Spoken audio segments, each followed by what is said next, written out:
What's going on, everybody? Thank you for tuning in. My name is AD, back one more again with another edition of The Session.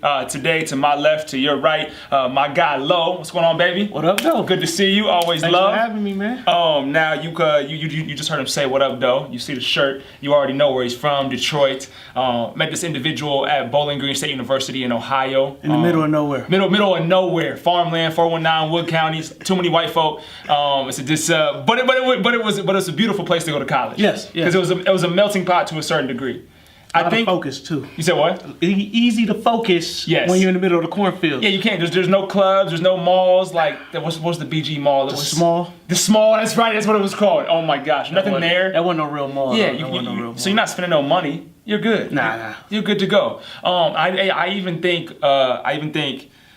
because you got there like a year or two before me. I think. I was 06 to 2010. Okay, and I was 08 to 012. So yeah, two years before me. But I think.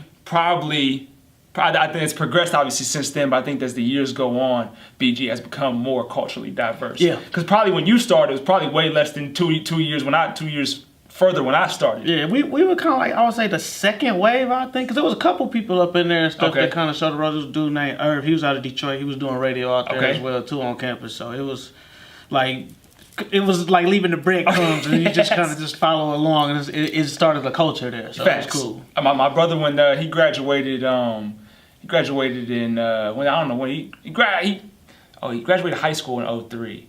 So what does that mean? So 4 years later, that's 07. Yeah, he graduated college 07, 06, 07, I think. I could be totally all right. My math is bad right now. But when I used to go visit him at Bowling Green, it was all vanilla. Yeah. And then when I got there, I'm okay. I'm cool. I don't know what changed, but this is looking good. And now it's obviously cool. Multicultural Initiative Scholarship. Yeah, that's where I was at. Diversity Educator Scholarship. Shout out to the historically underrepresented. But no, so yeah, met you at Bowling Green, WFAO, Falcon Radio, WBGU. Facts. And you've been doing your thing since then. Yep. From Detroit. First of all, what made you go to Bowling Green? Again, scholarship opportunities. So initially I wanted to go to Central Michigan because they had the better broadcast program. Gotcha. So just to rewind it back a little bit, I went to a communications high school in Detroit. What was the high school? Communication Media Arts High School. Okay. So on the northwest side of Detroit. I knew I wanted to do radio since I was 13. Okay. I'm like you, man. When you got a passion for this, like it's gonna carry you through. Facts. So when it was time to go to school, all my schools was based on I got accepted to 8 colleges. Shit. Bowling Green, Gay. I was smart. Okay. No, we know this. National Honor Society. Don't let. I was in the street a little bit. You play both sides very well though. I try to. But So Bowling Green gave me 3 scholarships, covered basically everything. Room and board, I hustled for that. You know what I'm saying? Right. And then when I walked in, I walked for the tour. I saw the radio station in WFAL at the time. Nobody was on there like that. And WBGU had all the rules and stuff, and they said, well, nobody uses WFAL, and the light bulb just went off. Man, there's opportunity right here. And so when we got up in there, it's like I'm about to bring the hood to BG on the air. Yes, and you definitely did that. You definitely did that. Shout out to Keymon, Smiles, J Bell, Arthur, and everybody that's part of WFAL back then. Who was the tall white dude? Was it Rich? Rich, yeah, he was with a black leather jacket. Yep. But there was something about him that was just cool though. He was with it. Yeah, he was with it. I remember Iceman. There's a lot of WFAL memories back that way. So shout out to BG. I think it spurred a lot of creative individuals. Not necessarily even the radio, but the campus as a whole. Well, and not to cut you off, man, but one of the things that we did was guerrilla marketing, right? This was before social media was what it was now. Right. So this is where you literally just make a Facebook group and just tag everybody in it, or have flyers made and make it your profile pic. And then I was like, well, no, let's go in the bathrooms and put flyers up, work the dorms. But then we started working with the Greek organizations, other organizations on campus. Right. We would host their events when they would be in the rec center or at the basketball courts out there by Harshman and Chrysler and stuff. Oh, all y'all BG folks watching, y'all remember this. Hey, y'all know exactly what's going on. But we started branding, so we started doing the t-shirts, the hoodies and everything and stuff like that. And sure enough, the visibility is wait, hold on now, what's going on? Falcon Radio was here in the building.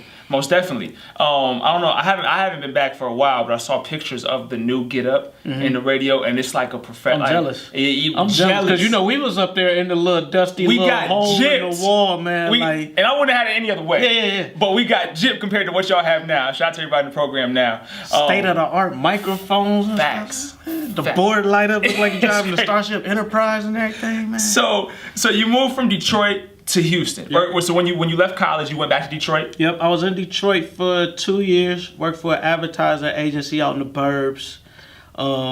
Did that and then just needed a change, man. And Houston was the move. The metaphor I use is I tied my bandana to a stick and just mobbed like to the other side of the world. Do you have any friends or family that was in Houston prior to going down there? Well, one guy that I knew from way back, he was down there, so I flew down there. Chilled with him for like a week, did some job interviews and stuff. Got a couple jobs, they were smaller jobs, whatever. I was just trying to put 2 and 2 together. So I lined everything up. I had a little bit of money stashed or whatever, and I made the move. Then it all just went to hell.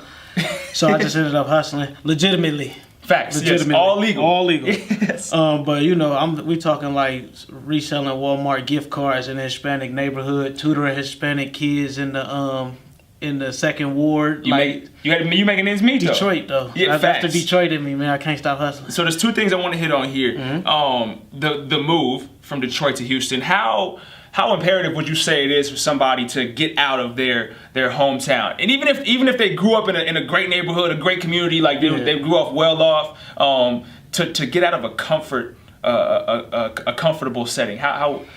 I would say this: it's important to step outside of your comfort zone, and I say that because sometimes we have ideals and goals and objectives that we want, but sometimes when you step outside of your comfort zone, you find new goals and new aspirations that you otherwise wouldn't have seen. So when you change your exposure level to things, it's a whole new, like, you wanted to do this, but then you see it's this and that out there, so then it's like, oh wait. Yes. It's so much more that you would have never known if you didn't leave. Yeah, and if you do it in a place where like you don't know too many people, then you literally like force yourself to like fully, because you can dip a toe. Like going to Ohio, you can keep 1 foot in Detroit and then learn a little bit of Ohio. But being in Houston, like it's like a 24-hour drive, which we drove twice. Me and my wife did. So, by the way, congratulations. Appreciate that. Shout out to Neezy. That's big work right there. Yeah. Big work. Now the second part, I just want to hit on Detroit real quick. There's not a lot of places I go that I get this feeling. Yeah.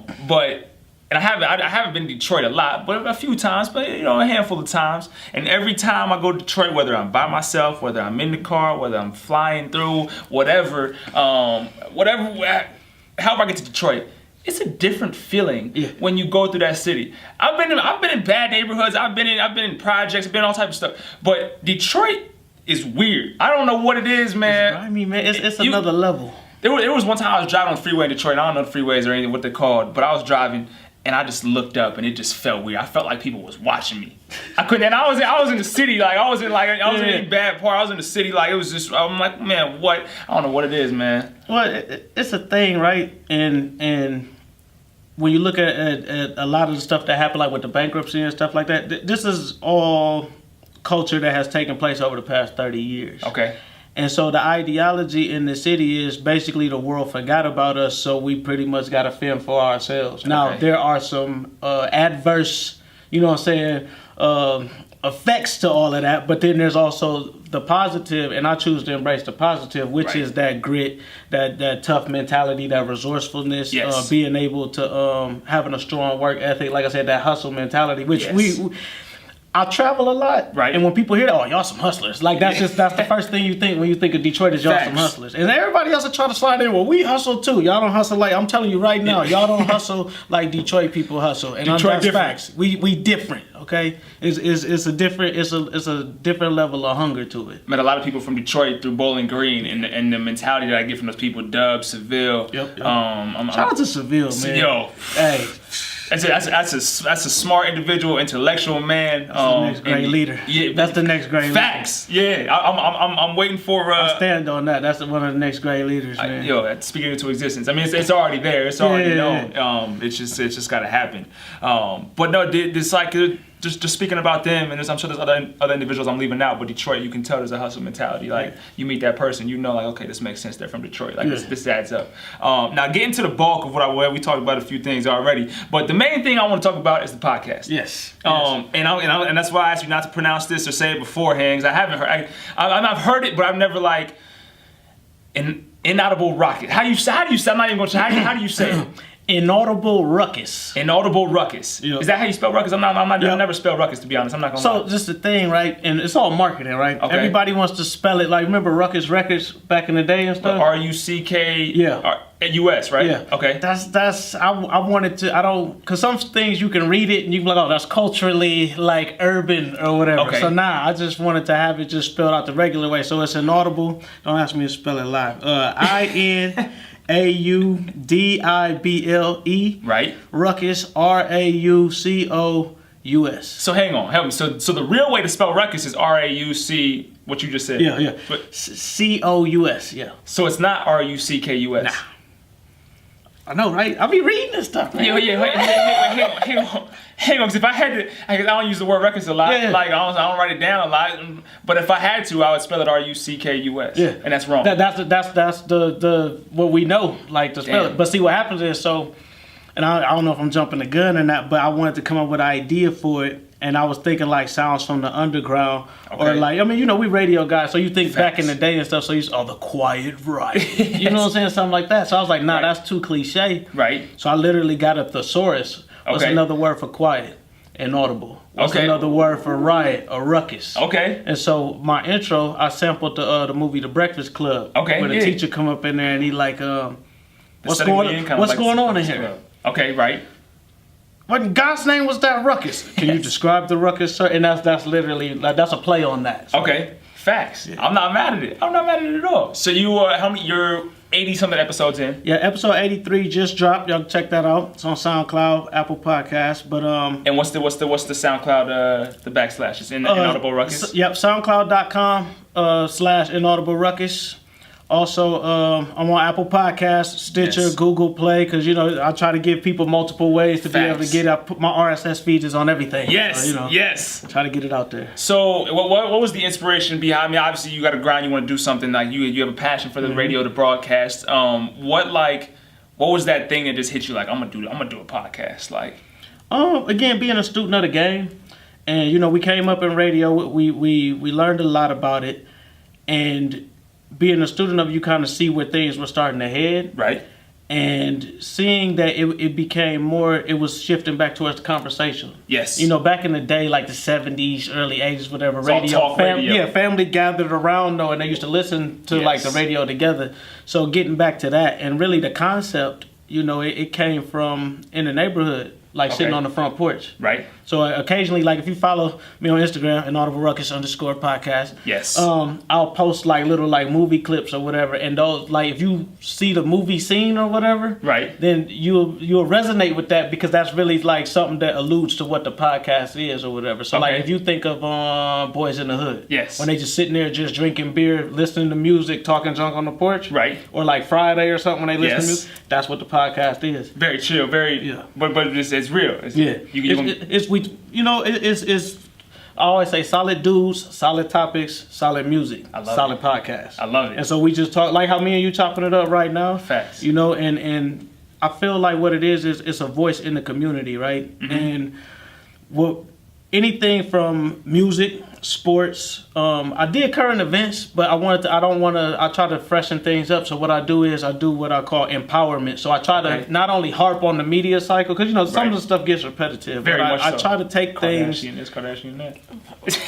Kardashian, Kaepernick, Trump, repeat, rinse and repeat. Same. So I try to find something and then bring in the knowledge, like, and maybe I'll have somebody that has a level of expertise that I don't, and bring them in to talk about it. Like one episode we were talking about Bitcoin before, like everybody was buzzing about it. This guy is like a Bitcoin broker or whatever. So I just got questions together. Like, look, the people in the streets want to know, the hell is Bitcoin? Yes. Like, can I go buy a bunch of these, and will I be like the Bitcoin lord of like the city if the satellites fall out? You know what I'm saying? Like all types of things like that. So So what's the next move for the podcast? Where do you see it going? Is there like an end all goal to take the podcast to? Where do you see it going? So I'm still building it out. One of the things I have goals and visions for it, but I like the kind of the organic growth of it. Yes. So a couple things that I have kind of implemented. I have this audio road trip, which is like a summertime project. This is one of my favorite parts.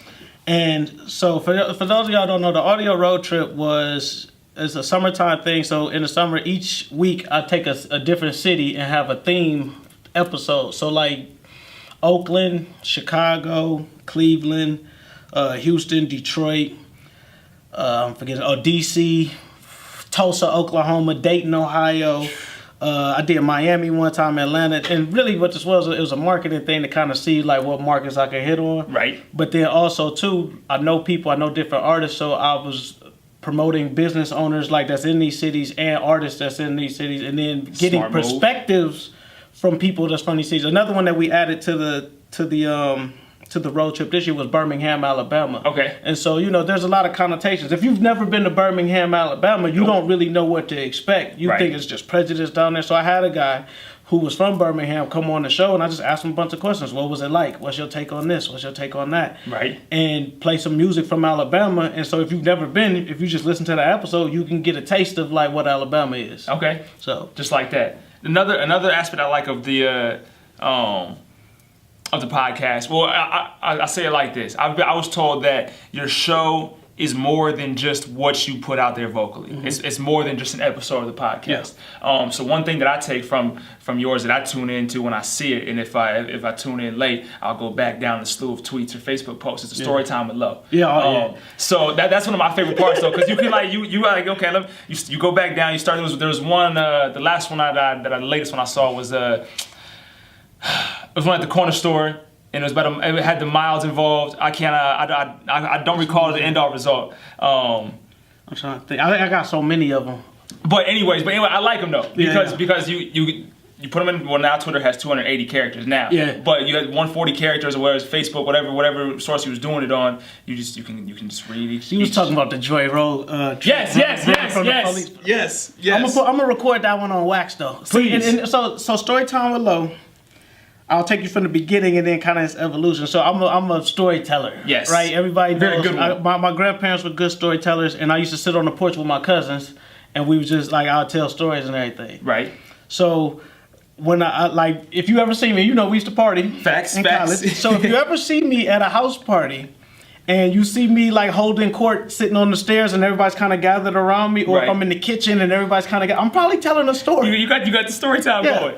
So I did that, and then when I was working for the agency, like, when you get to 3 o'clock in the afternoon and you're waiting for 5 to hit, it's kind of slow. So it's like, I need something to do. So I get on Twitter, and I was just hashtag Storytime with Lo, and I just shit is a thing now. Just start typing, but then like I'm just killing time. People hit me up like, I love your stories. Your stories get me through the day. Then somebody's like, you should, just before I even had the podcast, they were like, you should record your stories. Facts. So I was like, all right, I'll think about that. So then when I was putting together the podcast, fast forward, I was like, man, I need another segment. I should do story time with Lo. Yes. And it just started from there and been going ever since. Shit is beautiful. I'm a fan. Now I like I also like the graphic work that you have, the logo for the Inaudible Raucous. Yeah. You have it on all the platforms. You have it on I believe on the apps as well, on the phone. Yep. As far as marketing, do you think there's any new tactics that that you're doing that you wouldn't have thought about 5 years ago, that you wouldn't have thought about 10 years ago? And I touched on this when we did the college stuff, right? Right. Social media wasn't what it was then, right? But it's become a bigger player in the game now. Yes. And I've grown to become like a big Gary Vee fan because now even from, to your point, even from 5 years ago, it's changed now to what social media is. Like you just mentioned, Twitter now has like 280 characters now. Facts. So a couple little tricks that I learned was, with the hashtags. Before I'm like, this is annoying. Why do you have so many hashtags? But what that does is that helps with a lot of like the search engine, what's it called, SEO or search engine optimization or something like that. Yes. Like you can literally tag stuff and you will show up more on people's explore page when they just like browsing through. Or like, so I'm traveling now, I'm out here with you in Vegas. I just promote my stuff and I geotag it. Yes. Or like I was in Canada for work a couple weeks back. I'm geotagging stuff. Oh yeah, I'm corporate by day. But I geotag stuff. Like if I'm in the airport, I'm like, this is an international airport. This is prime time, and I just post as much as I can. And I started getting like artists hitting me up like from Montreal and like Toronto and stuff, and I'm like, okay, that's fine. I put them on the show. Right. Now I have listeners in Toronto and Montreal and stuff. So it is, I say mostly Instagram and Facebook have really been good to me. Twitter's pretty good. I'm not like good at it like how I used to be because it's kind of shifted. I feel like you gotta have a community on Twitter. Yeah. Before I got out here to Vegas, to the station, and started really like working my show, it was like didn't really have like a community on Twitter. But I feel like now once you like, I don't know, it's tough to gather. Yeah. But Twitter's different. It's changed, and so I have some younger guys that are in high school that send me music. And they told me like, man, you got to get on Twitter because that's where they are. Facts. So I'm like, it's still a huge platform. Yeah. It's still like, so you got to make it shake. Now I want to hit this real quick because I saw you. I saw in like the past couple hours you talking about it on Facebook. The Packers and the NFL. Yes. So now outside of the Packers, I just saw the NFL tweet. Are you watching the NFL? Yes. I am. Okay. And as a black man in America, what are your thoughts on supporting the NFL?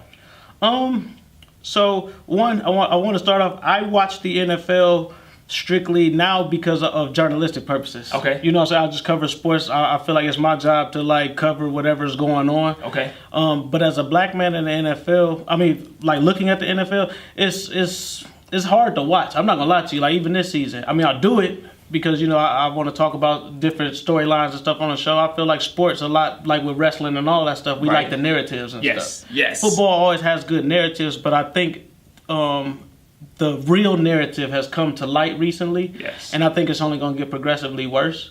So I am tuned in, but really just to like see it continue to unravel. So you can speak on it and know about it. Yeah. Okay, I follow. My fiance's mom had a game on the other day, and it was paining me. I wanted to say something so bad, I just couldn't do it. I should have, but I didn't. So I went upstairs and I watched Stranger Things on my own. But it's just I can't. I'm totally with that side as well. It's just it's a tough concept. But it's the same concept in all professional sports though. Yeah. NFL is just having they're just out there now. Well, and so I had a conversation with somebody and they were talking about like with the NBA. Well, the NBA is different. They allow for their play. It's the same concept. It's the same. You have a white owner. You have black players. It's the same concept. And I get it. I get the players are getting, checks, but it's still a form of what it is. They pretty much own everything you do. Facts. They don't own you per se, but when you think about like, okay, the trade deadlines and stuff like that, it's never mind that you have a family. No. Never mind that, your kids are in school here, this and that. Yep, this player, your salary's match, you're just a number on a spreadsheet to them, and it's like we just got to reallocate this to that. So, it's the humanity is definitely like been taken out of there. And unless you're a star player, which even then it's only for so long, but unless you're a star player, it's very little attachment from ownership to the actual players. So. I totally agree. I feel like that's probably corporate anything, to be honest. Even facts. Well, Bo can speak on it. Bo speak on it. Want to circle back around Inaudible Raucous, the podcast. Yep.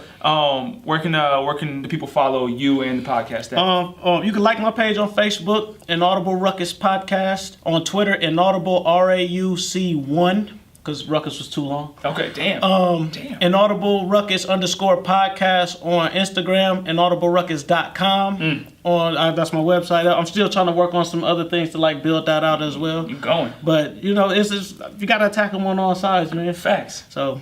Facts. Well, thank you for your time. Thank you. Much love to your success. Keep pushing. Keep forward progress. I think you got it. And hang on. But we gotta leave with the what's the mentality that you use with the wolf? With the So you want to know the story behind that? Please. Okay. So we went to school together, right? Yes. Okay. So one of the off classes I took was like a nature class. Okay. I'm about to get deep. So I'm an animal guy, whatever. So I took a nature class, and I'm just like, this will be cool, something to do. So you got a dog. Yep. Okay, what's the dog's name? Hennessy. I thought that was the name. I ain't want. Okay, my fault. Okay, sidetrack. Go ahead. Gotta keep it G. Yes. Shepherd Child, by the way.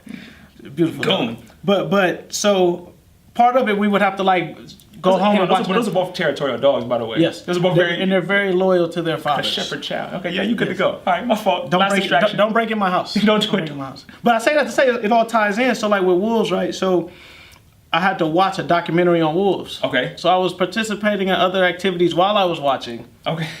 And I was medicating while I was watching it. This was in college.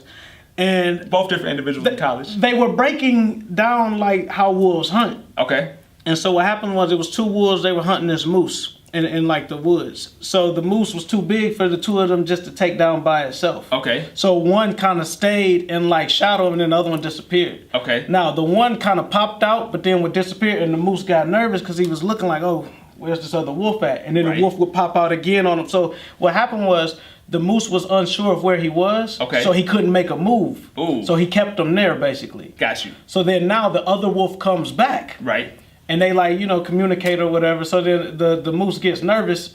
And so they literally like toy with him. Right. And lure him out. And so the moose takes his opening. He tries to rush the one wolf. The wolf bounces out of the way. Okay. So the moose makes it out into a clearing. And he's like, oh, I made it out. It's cool. Right. Looks up over the hill. There's 6 wolves. Oh, it's the whole pack.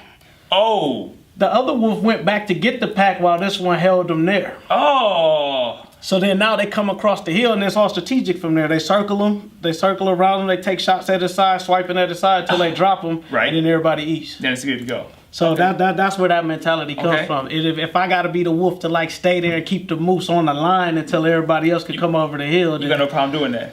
Facts. You got to hold the line, man. Why? It's like some 300 Leonidas stuff. I'm with it though. That's Detroit, man. Oh yeah, Detroit mentality. It's the perfect spot to end. My guy Low, much love. It's the session. Appreciate you, bro. You know it.